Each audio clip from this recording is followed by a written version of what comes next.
नमस्कार. मी पूर्वी पाटील. आज पुन्हा आले तुम्हाला भेटायला शर्व आणि अमूसोबत. तुम्हालाही घाई असेलच शर्व आणि अमूला भेटायची. पण त्याआधी चॅनलला सबस्क्राईब केलं नसेल तर करून घ्या प्लीज. वेगळे रंग आयुष्याचे भाग 42. दुसऱ्या दिवशी सकाळी. हॅलो, कोण बोलताय? अमू झोपाळू आवाजात म्हणाली. गुड मॉर्निंग माय लव्ह. आजची मॉर्निंग तुझ्यासारखीच ब्युटिफुल आहे, शर्व म्हणाला. अमू. अगं ये, उठ. मी येतोय 15 मिनिटात तुला घ्यायला. आज कॉलेजला सोडेल मी तुला, शर्वने म्हटलं. मला वेळ आहे अजून. कॉलेजला मी नाही उठणार, अमू म्हणाली. अगं राणी, मला आज दिवसभर वेळ नाही आहे. मला तुला भेटायचं आहे. नंतर मला जमणार नाही, शर्वने म्हटलं. मग रात्री या ना, अमू म्हणाली. रात्री आलो तर मग रात्रभर सोडणार नाही तुला. चालेल का तुला? तसं असेल तर मग येतो मी रात्री, शर्व. नको, गप्प बसा. आताच या, उठते मी, अमू तोंड वाकडं करून म्हणाली. आलोय मी, कार पार्क करतोय. तू ये लवकर. तोपर्यंत मी माझ्या सासूच्या हातचा बनलेला टेस्टी नाश्ता करतो, शर्वने म्हटलं. आले पण इतक्या लगेच? ठेवा फोन, अमू म्हणाली. हो, शर्व आत येऊन तिच्या आईबाबांशी बोलत बसला होता. शर्वराव, चला नाश्ता करून घेऊया, नलिनी म्हणाली.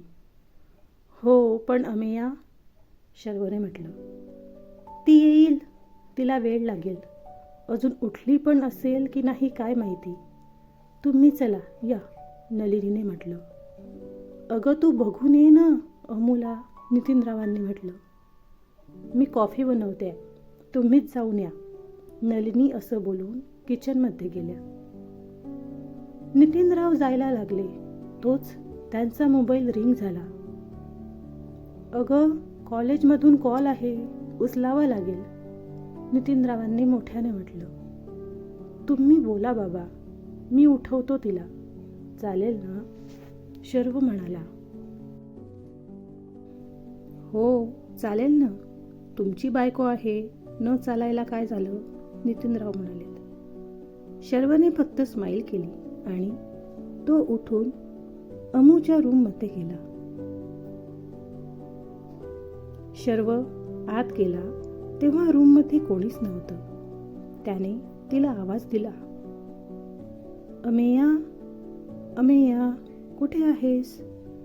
शर्व आवाज देत होता. त्याने जरा वेळ वाट बघितली. मग तो परत बाहेर जायला लागला. तो बाहेर जाणार तोच अमेया बाथरूममधून बाथ घेऊन बाहेर आली. त्याने तिला बघितलं आणि बघतच राहिला. नुकतीच आंघोळ करून आलेली ती त्या ओलेत्या कपड्यांमध्ये बघून तो नकळतच तिच्याकडे आला. हिचं तर लक्ष पण नव्हतं त्याच्याकडे. तो खाली येऊन बसलाय म्हणून ती भरभर आवरत होती. त्याने अचानकच तिच्या मागे येऊन तिला मिठीत घेतलं. ती भयानक दचकली. तुम्ही इथं काय करताय? सोडा मला, अमू म्हणाली. तिचं बोलणं त्याच्या कानापर्यंत गेलंच नाही. तो त्याच्याच धुंदीत तिच्या रेशमी केसांमध्ये त्याचा चेहरा घुसळत होता. त्याने हलकेच केस बाजूला करून तिच्या मानेला किस केलं. त्याच्या स्पर्शाने ती एकदम शांत झाली. अहो, अमूने म्हटलं. तो तिच्या शरीराचा सुगंध घेत म्हणाला. सोडा न, आवरायचंय मला, अमू हळूच म्हणाली. नको, अशी पण तू खूपच छान दिसते, शर्व म्हणाला. बाहेर अशी जाऊ का मी? अमूने विचारलं. बाहेर कोणाला जायचंय? इथेच थांबूया, शर्व. अमुने त्याला थोडं ढकलून बाजूला केलं. तुम्हाला थांबायचं तर थांबा तुम्हीच, मी तर चालले. अमू त्याला जीभ दाखवत म्हणाली. मी जाऊ देईल तेव्हा तर जाशील ना? शर्व डोळे मिचकावत म्हणाला. हो का? पण कसं जाऊ नाही देणार? अमूने विचारलं. असं मिठीत कैद करून ठेवेल तुला, शर्वने म्हटलं. अमू को पकडना मुश्किल ही नहीं, नामुमकिन है शर्व बाबू, अमू तोंड वाकडं करून म्हणाली. तसं शर्व हसायला लागला. चला बस झालं, तुम्ही जा बाहेर, मी येते आवरून, अमू त्याला ढकलत म्हणाली. हो हो जातोय. असं पण माझ्या सासूबाई माझी वाट पाहत असते. टेस्टी टेस्टी नाश्ता केलाय त्यांनी माझ्यासाठी, शर्व म्हणाला. तसं अमूने तोंड वाकडं केलं. शर्व खाली निघून गेला. काही वेळातच अमू पण तयार होऊन आली. त्यांचा नाश्ता वगैरे झाला तसं ते दोघं कॉलेजला जायला निघाले. अमिया ऐक ना, शर्वने म्हटलं. ऐकते आहे, कान बंद नाही आहेत माझे, बोला तुम्ही, अमू म्हणाली. शर्वने एक सुस्कारा सोडला. तू नेहमी अशीच बोलतेस का ग? शर्व म्हणाला. हो, अमूने होकार दिला. ओके, असंही मला चालतं सर्व. तू आता माझी आहे, मला आवडते म्हटल्यावर तुझं सर्व वागणं बोलणंच आवडतं मला, शर्व म्हणाला. तसं अमूने काही न बोलता फक्त तोंड वाकवलं. बरं ऐक ना, मी आज बिझी असणार आहे, कदाचित रात्री पण जमणार नाही मला बोलायला. ओके, शर्व म्हणाला. या ओके, अमू म्हणाली. तुला काही प्रॉब्लेम नाही आहे ना, शर्वने विचारलं. मला काय प्रॉब्लेम असणार? तुम्हाला कामं आहे म्हणून तुम्हाला वेळ नाही आहे, यात काय प्रॉब्लेम असण्यासारखं आहे? नॉर्मल गोष्ट आहे ही, अमू डोळे फिरवत म्हणाली. येस, मग उद्या परवा विकेंडची काय प्लॅनिंग आहे, शर्वने विचारलं. मस्तपैकी खायचं प्यायचं आणि झोपायचं, बस हेच प्लॅनिंग आहे माझं, अमू म्हणाली. शर्वने काही न बोलता फक्त मान हलवली. असंच बोलता बोलता कॉलेज आलं. आलं मॅम तुमचं कॉलेज, शर्व कार थांबवत म्हणाला. बाय, अमूने म्हटलं. अमू बाहेर जाणार त्याआधीच शर्वने तिचा हात पकडला. काय, अमूने विचारलं. काही नाही, बाय, शर्व स्माईल करत तिला म्हणाला. शर्वने तिचा हात सोडला. अमूने डोर ओपन केला आणि बाहेर जायच्या आधी पटकन शर्वच्या गालावर किस केलं आणि बाहेर गेली. शर्वने गालाला हात लावला आणि तो तिच्याकडे पाहतच राहिला.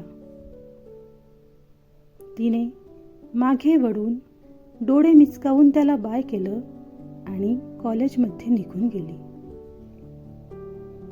ती गेल्यावर शर्वने गालात हसत कार स्टार्ट केली आणि तो पण तिथून निघाला. तिचं कॉलेज संपलं तसं ती समीर आणि मित्तलला बाय करून तिच्या कामाच्या ठिकाणी आली.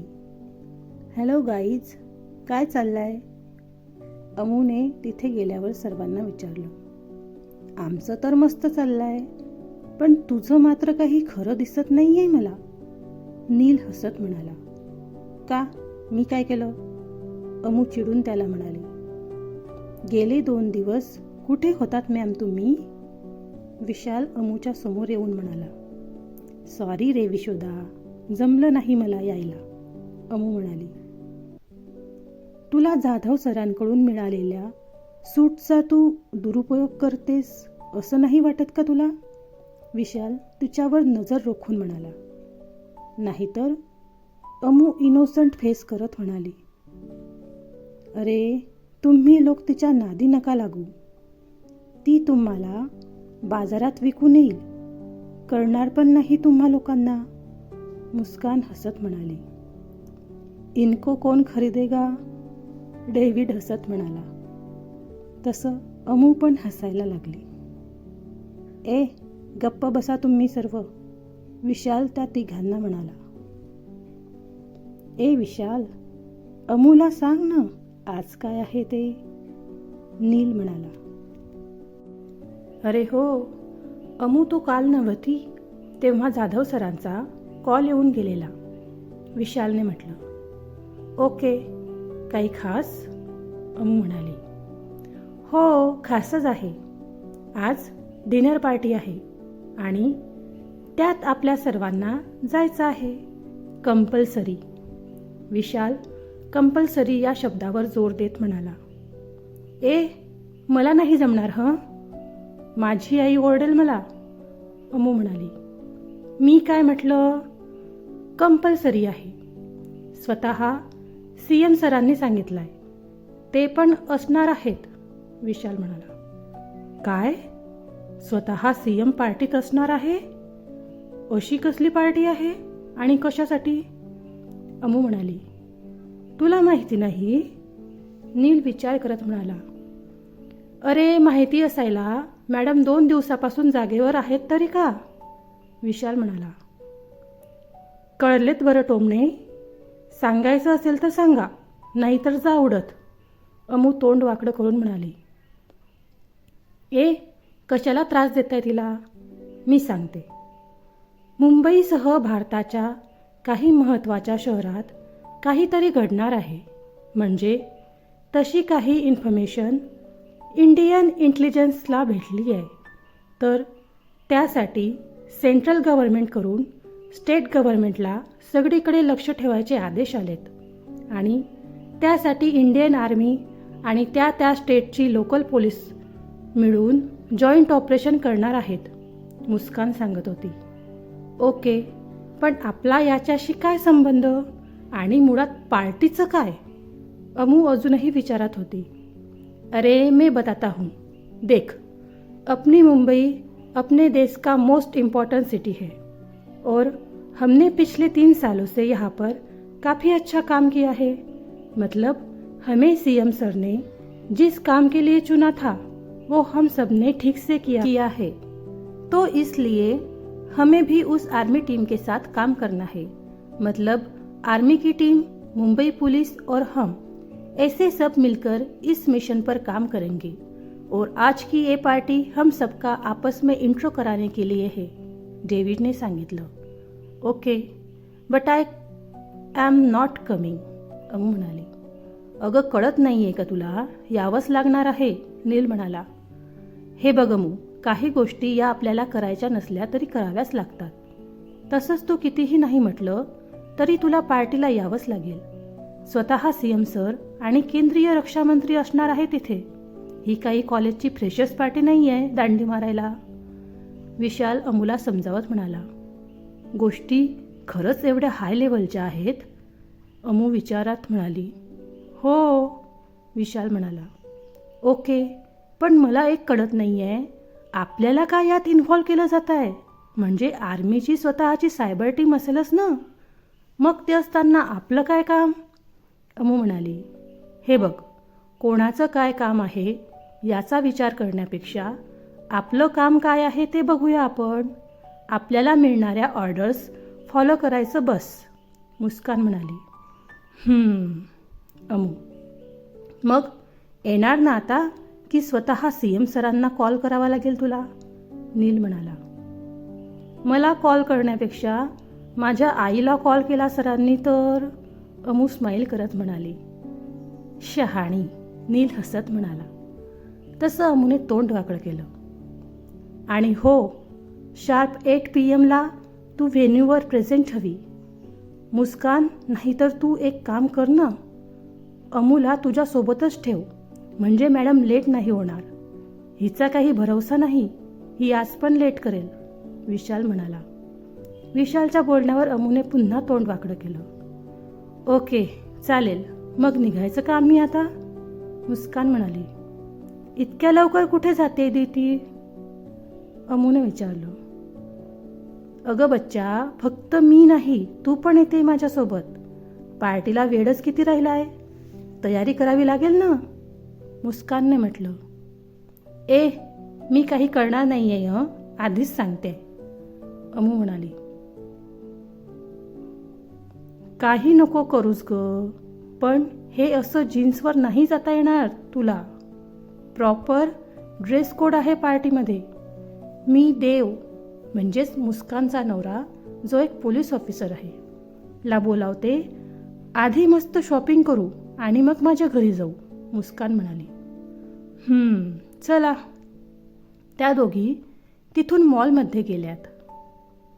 यार दी, काय ड्रेस कोड आहे? अमूने विचारलं. 3 पीस. मुस्कान म्हणाली. काय? अमू. 3 पीस बॉईजसाठी ग. मुस्कान. ओके, आणि गर्ल्ससाठी? अमूने विचारलं. चल तर आधी, मग सांगते. मुस्कान म्हणाली.